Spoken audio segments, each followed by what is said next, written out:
Hello everyone. It's good to have this opportunity to share with you information about the health effects of soy foods. It's unfortunate that we can't be together in person, but it's good to be able to be together virtually. As I'm sure all of you recognize, soy foods have been consumed for many, many centuries, beginning first in China and then spreading to other Asian countries such as Japan. It was only many centuries later that soy foods made its way to the West, including the United States. I'd like to begin by providing a little bit of background information about the traditional soy foods and then also the more modern soy foods, also called the soy protein ingredients or soy protein products. The traditional soy foods are divided into two major categories or classifications. One is the unfermented soy foods, which include foods like edamame or green soybeans, tofu, also known as soybean curd, and then soy milk.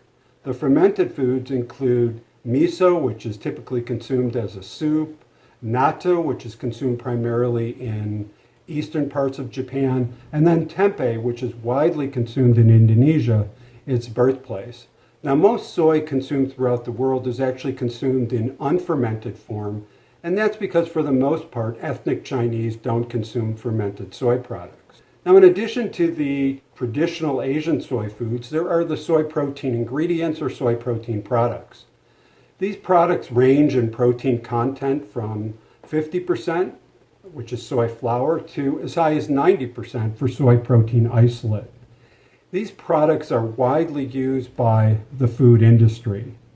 They're used primarily for their functional purposes. That is, they are added to foods to enhance moisture retention, to increase shelf life, and perhaps to change the texture of a product.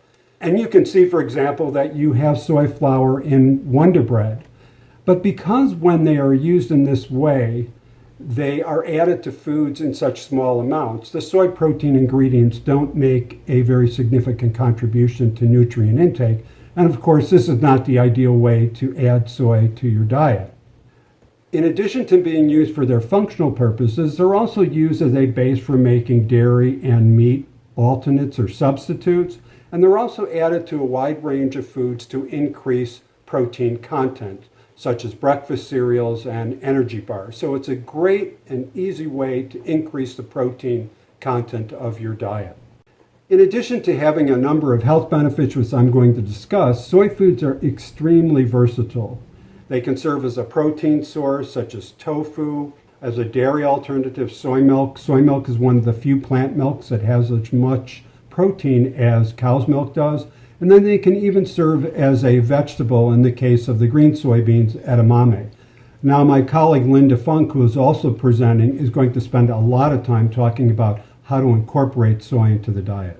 For my presentation today, I'm going to be discussing quite a few topics, as shown here. Soy infant formula, allergy, talk about the quality of soy protein, and the environmental benefits of consuming soy foods.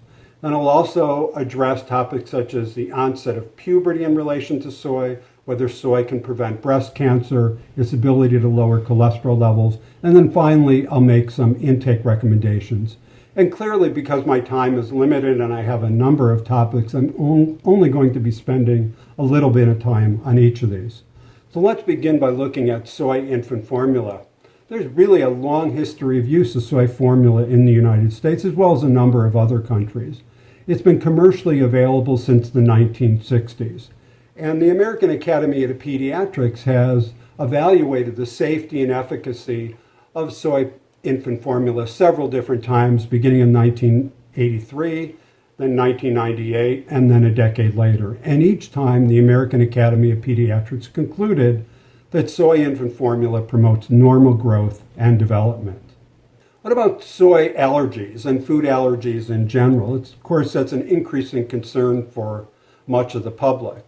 Now, soy can cause allergic reactions. In fact, soy is classified or listed as one of the major 8 allergens, often referred to as the Big 8. These are the 8 food proteins that are responsible for 90% of the food allergic reactions in this country. And because of the Food Allergen Labeling and Consumer Protection Act, which was passed by Congress in 2004, if a product contains proteins from these foods, it has to be indicated very prominently so on the label, so it's easy for consumers to avoid these foods if they are allergic to them. But what's often overlooked is that the prevalence of allergy to each of these different major allergens varies quite dramatically. And in fact, among the big eight, the prevalence of soy allergy is absolutely the lowest. It's estimated, based on a number of surveys conducted over the past decade or so, that about 3 adults out of every 1,000 are allergic to soy protein. Now, fortunately, most children actually outgrow their soy allergy. It's estimated that by about age 10, 70% of children who are allergic to soy no longer will be. So if you do know a child who is allergic to soy, there's a good chance he or she will outgrow their soy allergy within just a few years. And then importantly also, highly refined soybean oil, which is generally marketed or sold as vegetable oil, 100% vegetable oil, does not cause allergic reactions.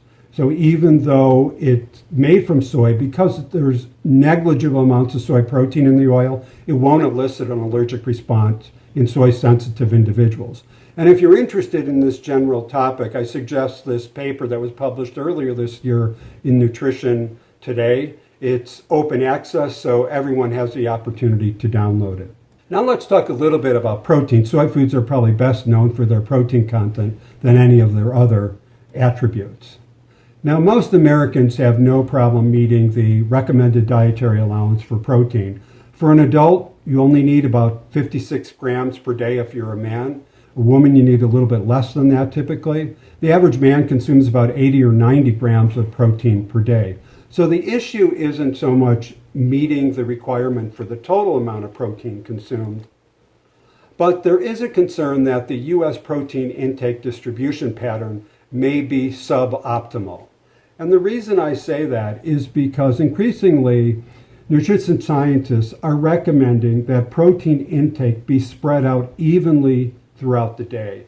And that's simply not what occurs according to most survey data. As we can see here from some N. Haynes data from 2005-2006, we get about 55 or 56% of our protein at the dinner hour and afterwards, and we only get about 20% of our protein at the breakfast hour. So we need to make more of an effort to increase the protein content of our breakfast meals, and I think soy can help in that regard because there are a number of soy-based breakfast items that contain plenty of protein, such as tofu scramble, soy sausages. You can add soy protein to a smoothie, also soy milk and soy yogurt. So by using soy at the breakfast meal, you should be able to increase the protein content of that breakfast meal.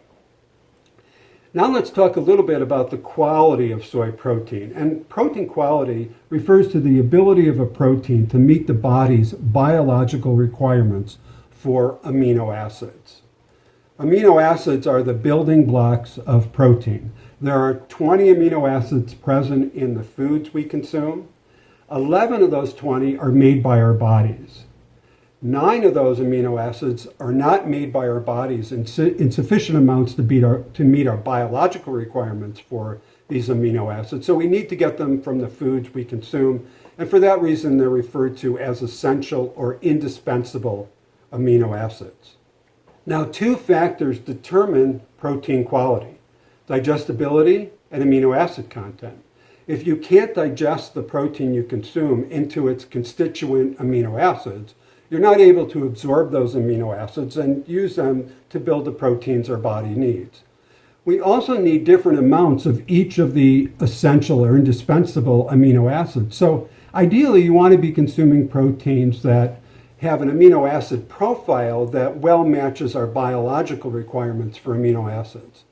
Well, nutrition scientists have come up with a method for determining the quality of a protein. It's called the Protein Digestibility Corrected Amino Acid Score. That's a mouthful, but it's simply a method to evaluate the quality of a protein based on its amino acid profile or content and the overall digestibility of the protein. Using this method, the highest score a protein can receive is 1.0, and you can see that's the score that soy receives. It's also the score that egg white and milk receive. So soy is equivalent in quality to these animal proteins, It's actually a little bit higher in quality than beef protein. And as you can see, it's much higher in quality than any of the other plant proteins listed on this slide. You know, increasingly consumers are concerned not just about the health effects of the foods they consume, but also their impact on the environment. And I think soy is very notable in this regard because soybeans are in a very environmentally friendly way to produce protein. And in fact, the position of the Society for Nutrition Education and Behavior is that environmental sustainability should be inherent in dietary guidance, whether working with individuals or groups about their dietary choices or in setting national dietary guidance. And as I indicated already, soy protein is very, very efficiently produced. And in fact, according to a 2011 paper by Gonzalez, out of all the proteins that these authors evaluated, and it was quite a few, you can see quite a few of the animal proteins listed in blue, as well as many, many plant sources of protein, soybeans were the most efficiently produced. So soybeans not only provide a lot of protein and high quality protein, but are produced in a very efficient way. Now, researchers from a number of universities got together and proposed a modernized definition for protein quality. This modernized definition incorporates the quality of health and environmental outcomes associated with specific food sources of protein. So in addition to looking at protein digestibility and amino acid profile, they look at the source of that protein to determine whether health professionals recommend the consumption of that food and also the environmental impact of that food. And in this very recent paper that they published, they evaluated 11 different proteins as shown on the slide. They used those three criteria, but they evaluated the proteins in slightly different ways. But in each case, you can see that soy was at the very top of the list. So it's an environmentally friendly food, great source of protein, and soy foods in general have a lot to offer in terms of their nutritional and health attributes. Now let's take a look at the question of whether soy affects puberty. You may be surprised that I'm talking about this topic, but you'll see why I am in just a moment.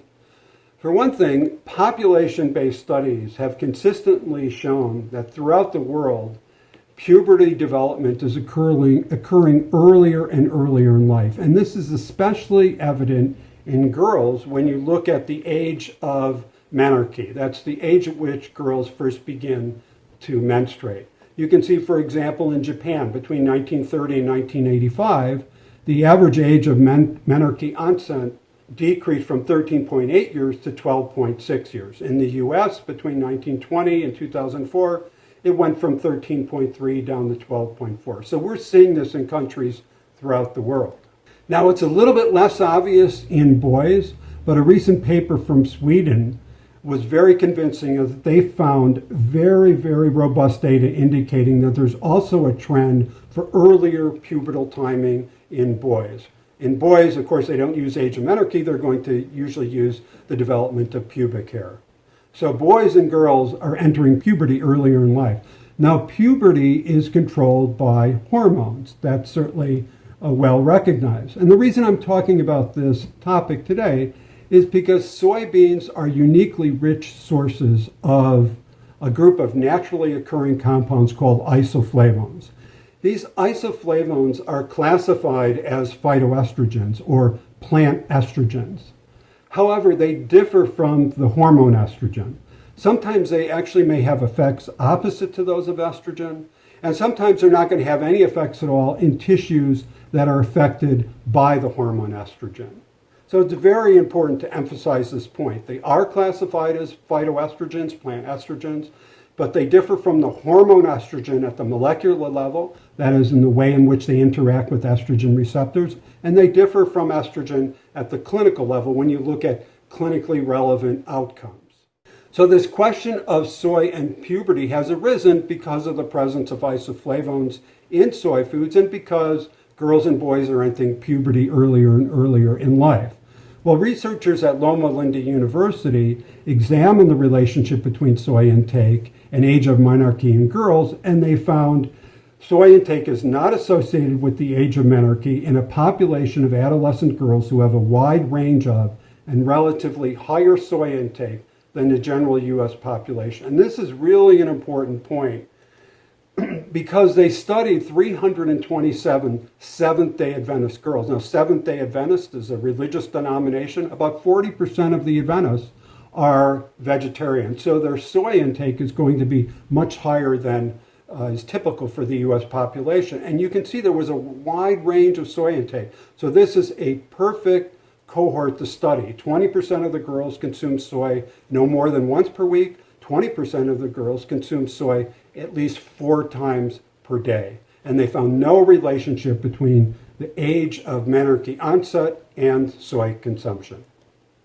These same researchers also looked at this issues in boys. They published their paper a few years later, and they found age of puberty in this male population widely exposed to soy is within the reported range for boys for the general U.S. population. So both of these studies are very reassuring. What about soy foods and breast cancer? This is one of my favorite topics because I actually entered the field more than 30 years ago because of my belief that consuming soy could help to reduce the risk of developing breast cancer. Now, early on, 30 years ago, one of the reasons there was interest in this topic is because it was well established that breast cancer rates in soy food consuming countries are much lower than they are in Western countries. Now, this is an interesting observation, but if you're going to make any more meaningful conclusions, you need to look at other types of population and clinical studies rather than this kind of ecological observation. Because the question isn't whether Japan has a lower rate of breast cancer than the U.S. The question is whether women in Japan who consume soy have a lower rate of breast cancer than women in Japan who tend not to consume soy. And what the research shows is that higher soy intake is associated with about a 1/3 reduction in breast cancer risk. So that's quite impressive, and it confirms my initial suspicion back in the early 1990s that soy could help to reduce breast cancer risk. However, there is a twist to the story that is important to emphasize. And that is, in my opinion and the opinion of many others in this field, and this has been my opinion since 1996, in order for soy to reduce breast cancer risk, in order to derive the benefit of soy in regard to breast cancer protection, one needs to consume soy very early in life. And this hypothesis, which was proposed in 1995, has quite a bit of support. There's animal data in support of it, population or observational studies, as well as proposed mechanisms. So we have a pretty good of understanding of why when you consume soy early in life. Due to time constraints, I just want to show you one study that supports this hypothesis. It's a U.S. study, relatively small, so that's a caveat, but it involved 100 women with breast cancer, 156 women without breast cancer, but who were similar to the women with breast cancer in all other ways. The women themselves and the mothers of those women, if they were alive, were interviewed to determine how much soy intake they consumed during 3 different periods of life. Ages 5 to 11, ages 12 to 19, and then over the age of 20.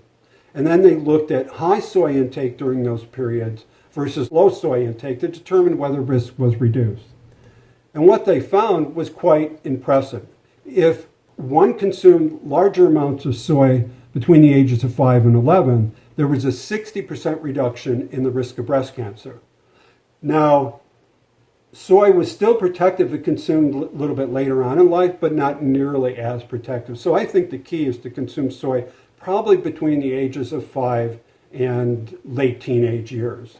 Although this hypothesis is clearly still speculative, I recommend that all girls consume at least 1 serving of soy per day because the observational studies indicate that 1 serving is sufficient to derive this benefit. It's easy to incorporate soy into the diet. Even if it doesn't prevent breast cancer, it still makes sense to add soy to your diet just for the nutrients soy foods provide. And then finally, let's talk about soy and blood cholesterol levels. Of course, elevated blood cholesterol is a major risk factor for cardiovascular disease.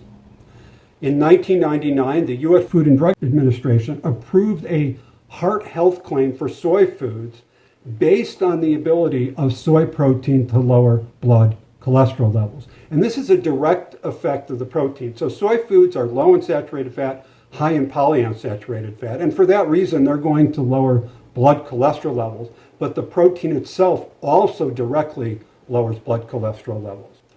And we want to remember that whether you're an adult or a child, especially if you're a child, diet is the first treatment option for lowering cholesterol. All drugs have some side effects, so if you can lower cholesterol through diet, that's the preferable approach. Furthermore, when you change your diet in a way that lowers blood cholesterol levels, you're likely lowering your risk of other chronic diseases as well. So I just want to finish by showing the results of one very interesting study from Austria. It involved 16 children, very, very elevated cholesterol levels. These are LDL cholesterol levels, 216. That should be below 100. So they started out with very elevated cholesterol levels. After 3 months of consuming a low saturated fat diet, a diet that's recommended by the American Heart Association, their blood cholesterol levels decreased about 12%. That's quite impressive.